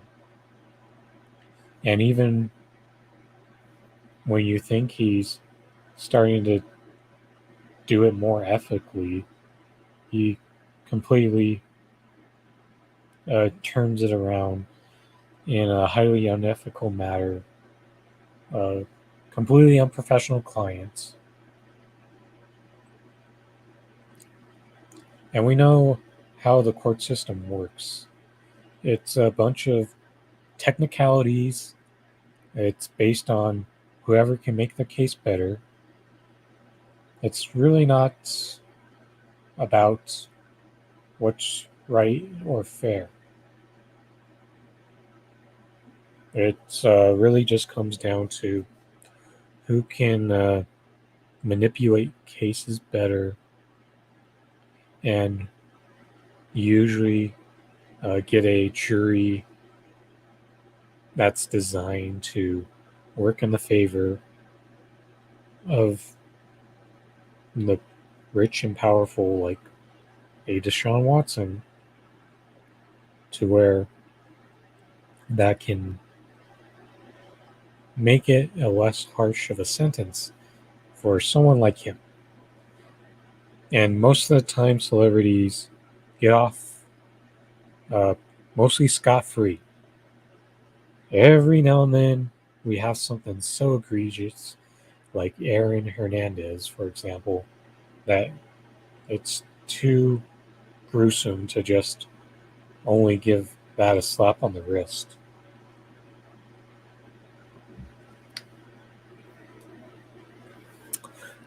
But yes, there's a lot of serious issues that Watson needs to work through here. And it's hard, though, because no pun intended to his attorney, because honestly, when he works, if he ever does the right thing and tries to fix this problem that he has, there's got to be some form of sex addiction that is causing him issues here. And being able to work his way down to a healthier relationship with sex, he would have to go exclusively through male therapy to work through that problem. But as for this case, this is one big development that just makes the details more worse and indicting on his part. And I think that's not all. I think this is going to continue to get a bit worse. And you're going to see, I bet sometime next month, by the time next month rolls around, you're going to see Deshaun Watson end up on the commissioner's exempt list. That's the limbo that the NFL puts you in when they know that it's too bad for their image to let you continue to play, especially while the courts have now have a new thing to solve. And the PR nightmare that the NFL has definitely allowed itself to become a prisoner to, which is why they've also become their own independent court and law enforcement in the process as well. They've allowed themselves to become that monster. But the problem is, they're about as inconsistent, if not even more consistent, than the actual law system that's in place. And Deshaun's probably going to see a pretty big punishment come his way, even if nothing comes through the actual court systems. I think you're going to be looking at a similar suspension that Trevor Bauer got. That would be the minimum, but I could see the NFL, when it's all said and done, doing like a 2-year suspension. Yeah, I think that's where I'm going to go with that. He's going to spend like the first 6 to 8 weeks on the commissioner's exempt list. Then somewhere in the middle of the season, you're eventually going to see him get the actual suspension. And yeah, and that'll go over the course of multiple seasons. But there's one last thing. Yeah, that was a bit of a long article, but I think other than the part with the defense attorney at the end, I think it was important to go through that all, especially for those of you watching, whether it's live now or later on. But we've got one last story for tonight, and this is going to take us back to this weekend where the Tampa Bay Rays had a Pride Night event, but a few of their players refused to wear the Pride hat or their Navy alternate uniform with the Pride patch on it.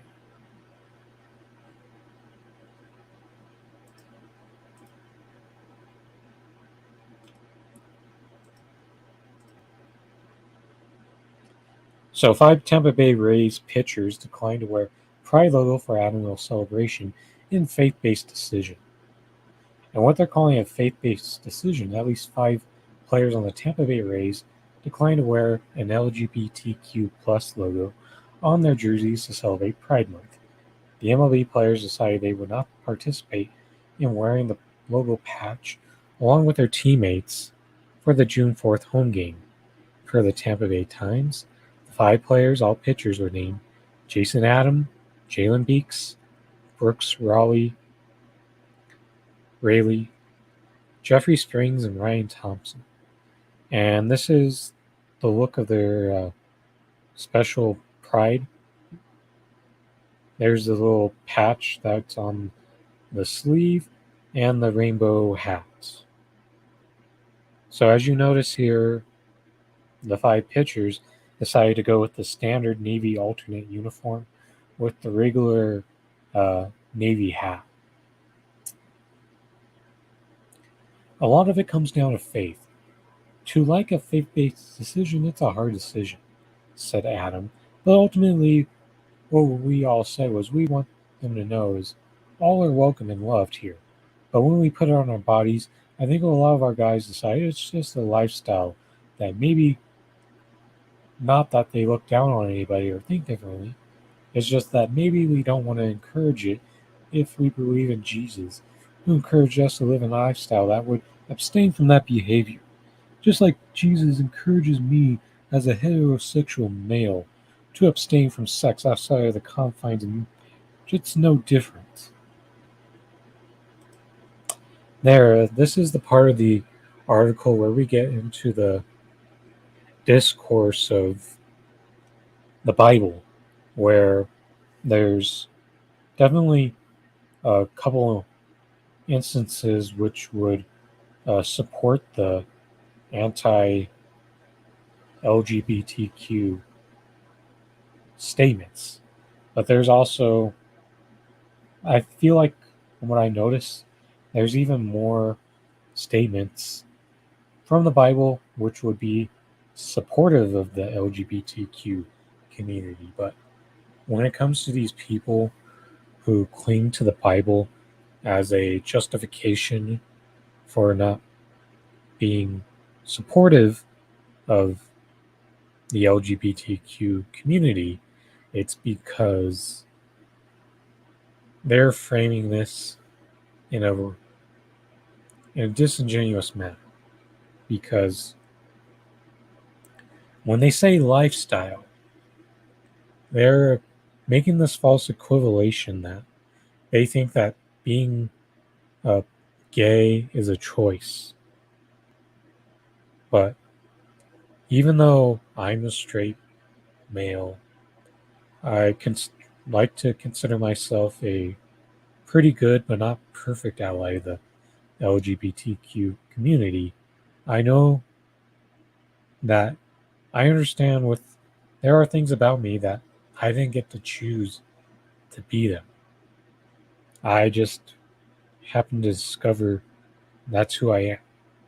Obviously, what I'm referencing to is definitely not the same as being part of the LGBTQ community, because even though I can relate to that not being a choice, and that when it's not a choice, it's definitely not a lifestyle either. It's something that you become, then you either choose to embrace it or keep it closeted. And with the way that people have a hard time becoming just giving a basic level of support, it's I can see why there's people who still struggle to come out in the open and be able to just live their life like straight humans do.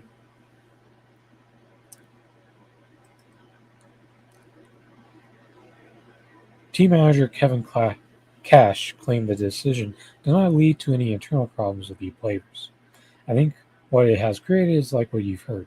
A lot of conversation evaluating the different perspectives inside the clubhouse, but really appreciating the community we're trying to support here.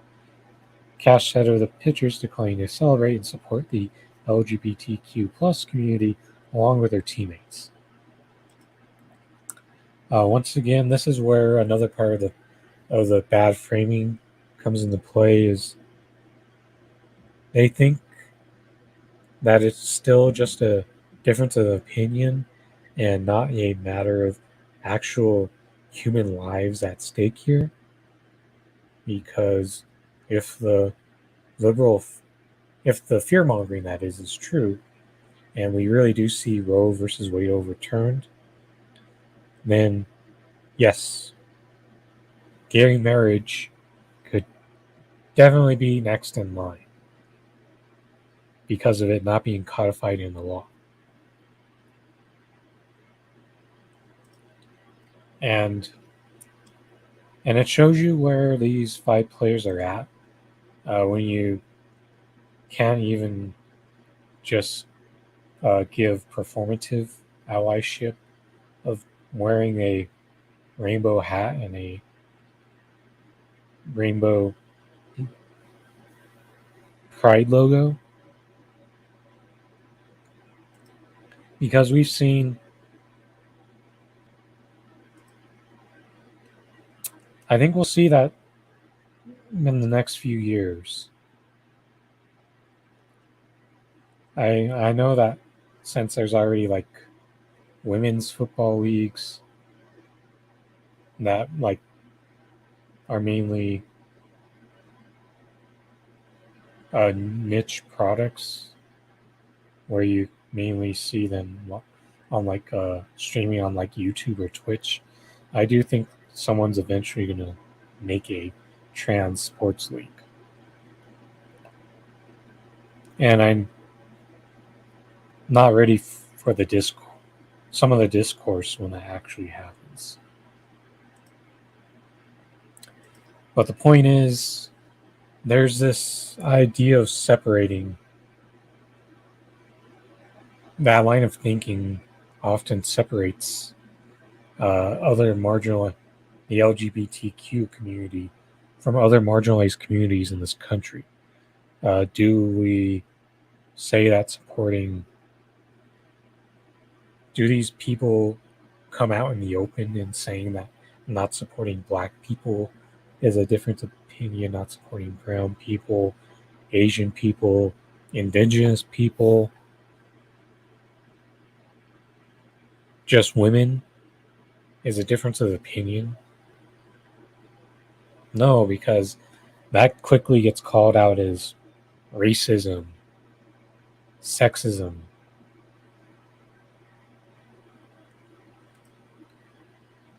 The right has actually done a pretty good job of muddying the waters here because they're able to do this in a way that avoids immediate homophobia.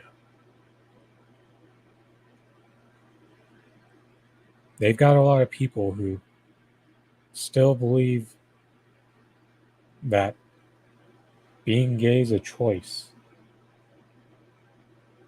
when the facts are it's much more like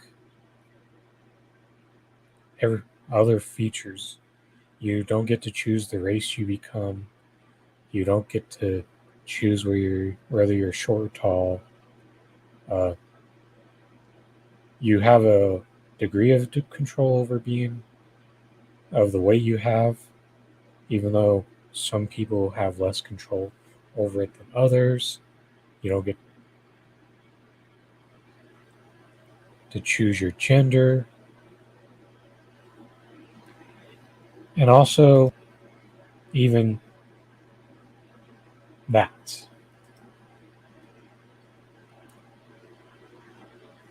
And for some reason, they feature a tweet from this famous liberal fascist, Keith Olbermann.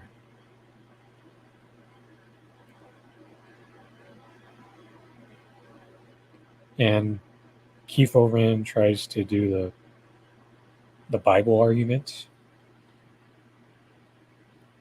Then this picture, I promise you my intention was never to shame in you.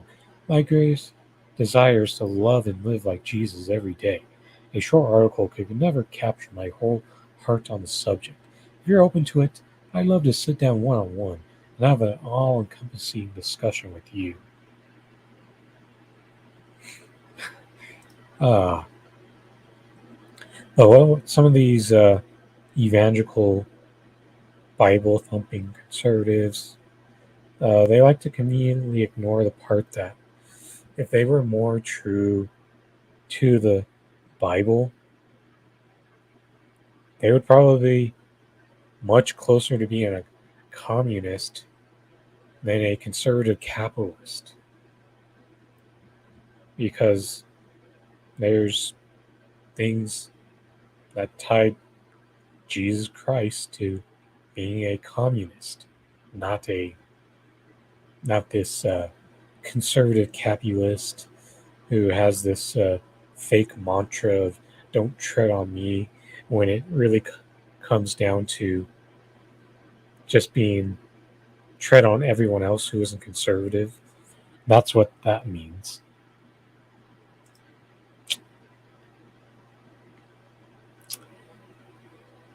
That brings up the Office meme, WCSN. They're the same picture.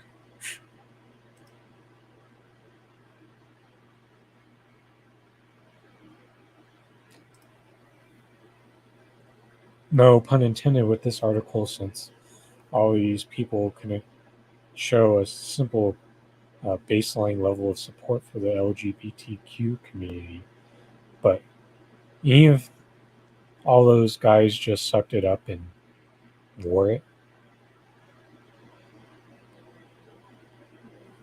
all marginalized communities know that there's some genuine performative support. And that's the other point to be made here, other than the fact that this led to a lot of people on the right who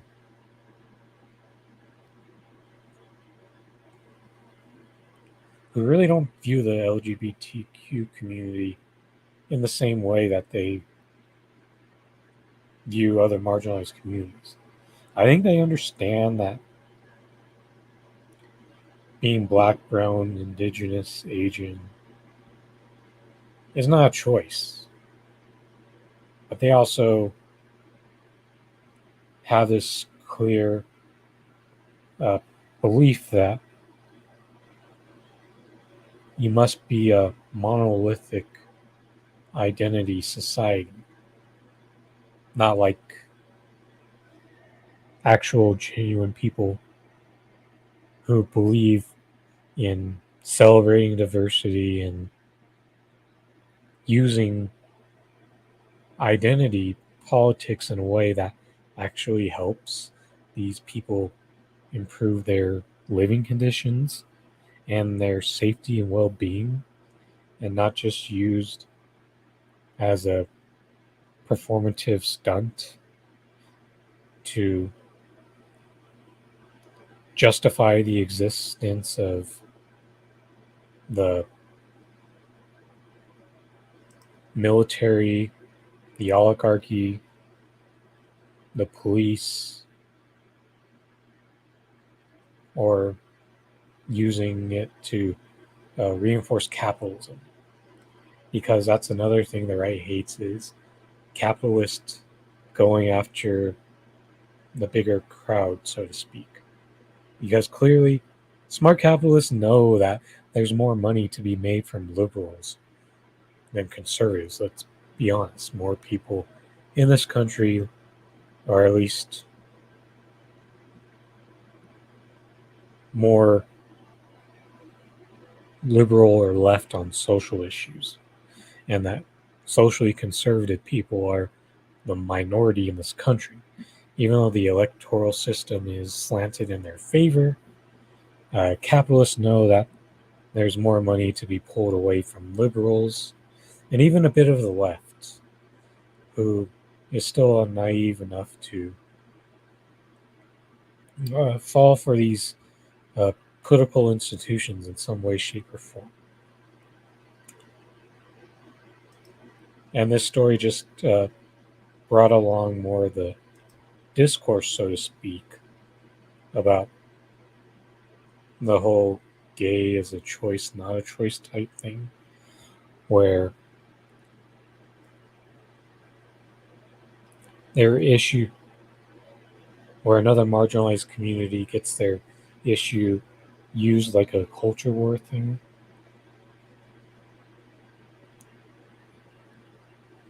And what it comes down to is it's going to be hard to break through to those people, to get them to understand that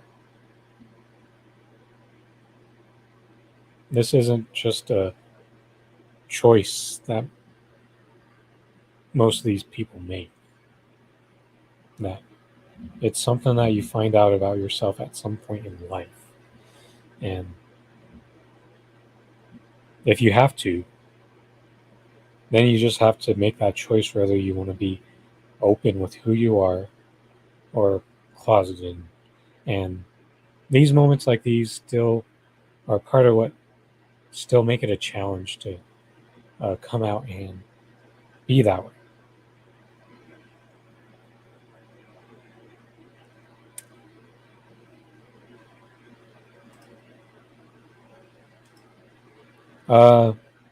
Sorry that you couldn't listen to this much live, Kelly.